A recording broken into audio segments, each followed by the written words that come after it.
DC Spiritual Shepherd, welcome back to the channel, guys. Today we are getting into the relationship month.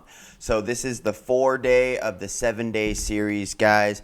Ultimately, we went through the self-care month, we went through healthcare month, we went through wealth care month, and now we are starting, because our cup is overflowing from the last 3 months of putting such good focus in each of those 3 months into self, into cultivating these versions or these focuses of self.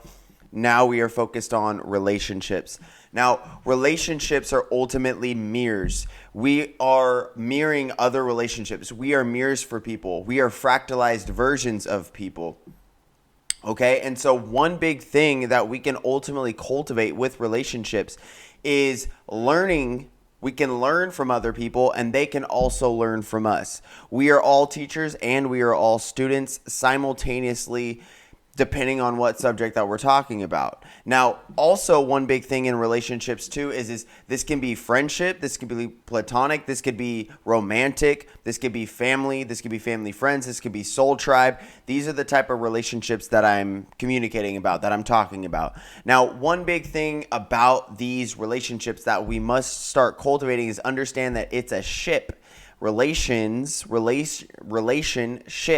And so you both go aboard this ship and you say, all right, we are going to cultivate this ship. We're going to cultivate this, and we are going to, build the proper things, take the proper voyages, take the proper journeys, build each other so then we land on the right land, all these different types of things. This is what I'm talking about. This is what I'm communicating. So when you simultaneously synchronize with each other and you say, all right, we're going to come together and we're going to double down on this, triple up on this, we're going to quadruple up on our relationship. That is what I'm talking about. So now in this as well is I always say go right back to self, health, and wealth. Okay, self-care, healthcare, wealth care. I dare you to be rare. Ultimately, guys, what I'm saying is in relationships, so say somebody doesn't know about these previous 3 months. Now what you do is you start to invest in their self-care.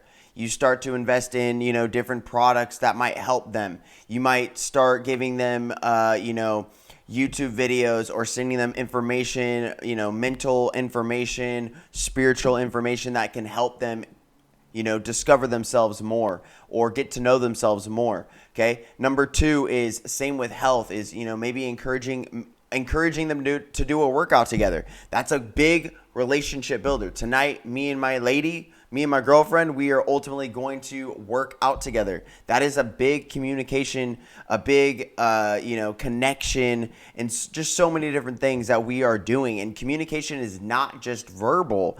Communication is a multitude. Most of it is actually nonverbal. Communication is mostly nonverbal. And so this is a great way that, honesty, loyalty, commitment, all these different types of things. I'm looking as best as I possibly can for you. You're looking as best as you possibly can for me. We're doing things together. We're building trust. We're building, just so many things. And so very interesting. It's 333. Very interesting that my lady was like, well, what about this month? This month should be relationship month because it's February and Valentine's Day is coming up soon.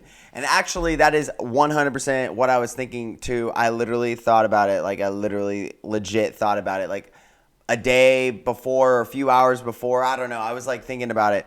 And I was like, yo, that actually makes so much sense.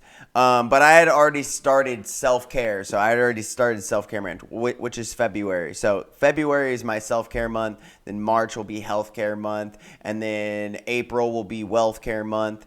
And then May will be relationships, which is ironic because May is our anniversary month. So our 2-year anniversary. So just a little bit on that. But ultimately too, maybe take them out for more dinners. Maybe spend more quality time with them, spend more, of your money or your energy on them, cultivate the relationship, maybe get into your emotions more, get into empathy more, get to understand the opposite sex more. This is all about relationships and relationship dynamics. Start studying social dynamics where you can start to understand who your specific person or your partner is, so then you can ultimately cultivate in the best possible way for them. Also, it's not about, listening to respond, but listening just to listen. There's so many of these different things, these cliches, but they actually make a lot of sense. So there are just a multitude of things that we can learn in our sociology, in our relationship dynamics. And dynamics means movement. So the movement, everything's in change, everything's in movement on a consistent basis as a constant. The only constant, the only thing that stays the same is change. And so let's ultimately start talking about this. Start adapting and building with one another. Stop trying to hold each other back and keep you guys what you guys met as. As a matter of fact, take with how you guys met and continuously get to know each other. Okay? Continuously grow and build with each other.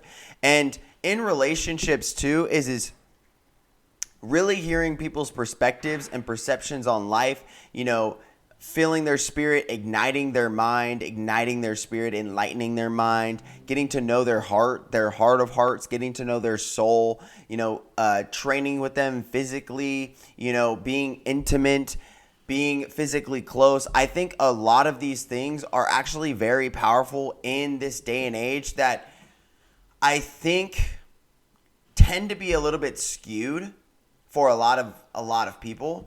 And there's like some really real ones who understand that as you start to cultivate into relationships and build with each other in relationships, you build each other up. You cultivate each other. You motivate each other. You discipline each other. You are dependable. See, for me, my relationship with self, which is self-care month, is making myself so dependable that people can I have dependability. People are in responsibility, the ability to respond, the ability to be depended upon. And so what you guys need to understand is that your family is depending on you. Your friends are depending upon you. And so by you showing up your best self, they're like, that's the person I like. That's the person that I want to be around. That's the person I want to imitate and mimic. That's the person I want to live my life after. That's somebody that I want to embody, the same types of energy like, okay? The relationship with yourself. So the relationship with yourself also cultivates into the mirror of everybody else. And so as you start to build self-care and the relationship with yourself, you are also starting to cultivate and connect with people who are on the same wavelength and vibration and frequency as you. And so by increasing your vibration of self, now when relationship month happens, you are starting to attract high vibration relationships and also transmute and alchemize the current relationships that you are already in. This includes friends, family, romantic. This includes immediate partner. This includes immediate family. This includes, extended family, all these different things. So I'm not going to have this video go too long, but start to spend quality time. Start to emit love languages with each other. Start to get to know each other. Start to speak the language and love them for the language that they need. Not that you want for them or that is easiest for you. It's learning what love language they emit at and then start to give love in that manner. And that will actually help them grow and expand and feel loved by you. That's pretty much it, guys. Now, I want you guys to check out this book. It'll be in the description. This is Neville Goddard's collection. So Neville Goddard collection, which is ultimately 14 books. In the Bible, there is obviously 66 books in the Bible, but there's over 400 verses of the law of attraction and the law of assumption that is all dissected in this book. This was Neville Goddard's purpose, was ultimately to help people shed light on certain interpretations and how that we are to do specific types of things and how we are to actually act in our actions and how we are to live and how we are to be. And so check out this book. It's in the description. It's very cheap. It's under $20. I will leave that book in the description for you guys. It is one way that I teach and I also grow. So that's pretty much it, guys. Peace, much love, namaste. I want you guys to like, comment, share, subscribe. Share this with someone that you feel is of value. And also, guys, leave a comment if you guys have any questions. Stay tuned for tomorrow's video, which is on mentality. We're going to get into mentality and ultimately how having the right mindset or having a mental month is actually going to be good, as well as mental health. Peace, much love. Namaste.